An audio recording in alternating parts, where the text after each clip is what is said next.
All of Me is one of the most played standards both for beginners and advanced players, and today we're going to take a look at how to improvise over the chord changes of All of Me, but employing a technique called horizontal improvisation. So let's start.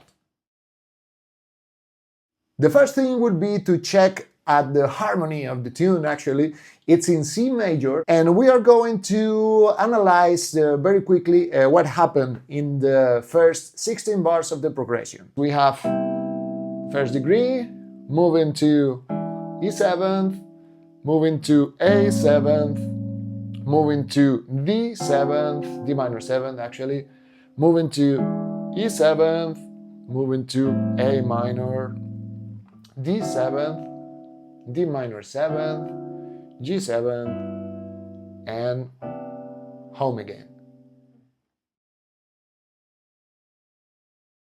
The tune is crowded by secondary dominants. The first we have is the E7th, which is secondary dominant to the 6th. Then we have A7th, which is secondary dominant to the 2nd degree. And then we have D7th, which is secondary dominant to the 5th of the tonality.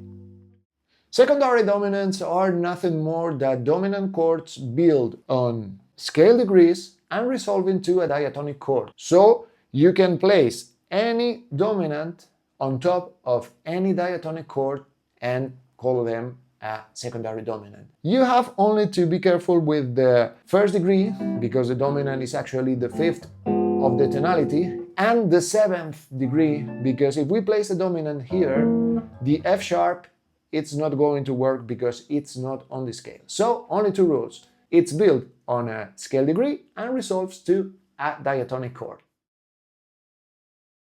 Now that we have the 16 bars more or less analyzed, we are going to apply the principles of horizontal improvisation. What is that term that sounds so cool? When we talk about horizontal improvisation, we are not talking about arpeggios, we are not talking about going into very specific detail in each of the chords, but we are going to play the regular scale, C major scale in this case, but making a bit of an adjustment.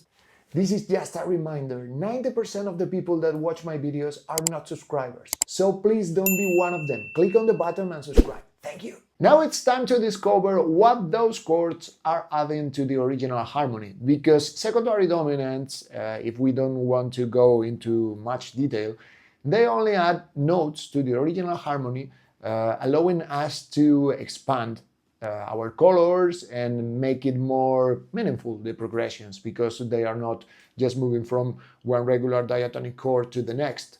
Instead, they are preparing the arriving of the next chord. So, in essence, they are adding, for our horizontal improvisation purposes, they are adding just one note. The first chord would be E7th. E7th is more or less the same that E minor 7, but they change on the 3rd, of course. So we have to adapt our scale, and instead of playing G natural, we have to play G sharp. The same happens on the 2nd secondary dominant, that would be A7th. A7th versus A minor 7th is the same chord except on the 3rd, and we have to play that note in order to outline our secondary dominant. So instead of playing C major scale with the C, we have to play C major scale with C sharp, which would be the 3rd on our A7th.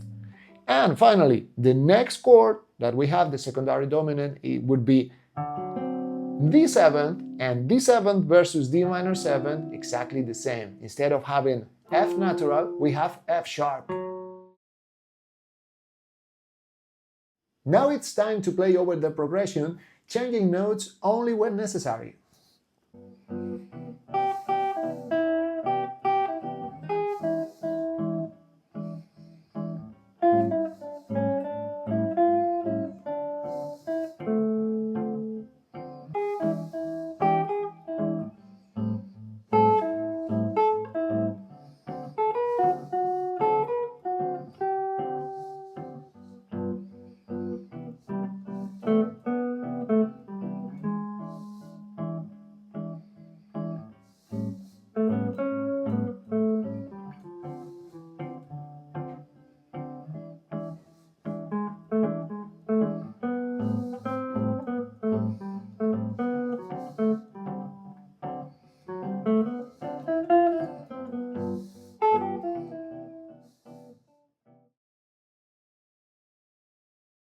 It's very important that you know exactly where the notes are starting in the progression, because you can try to not only arrive at that note, but also come from that note and build language. So imagine, if we are playing with this idea in mind, we are just, for example, playing regular scale notes in the first two measures, and then I'm going to target that note and trying to start my phrase on that note.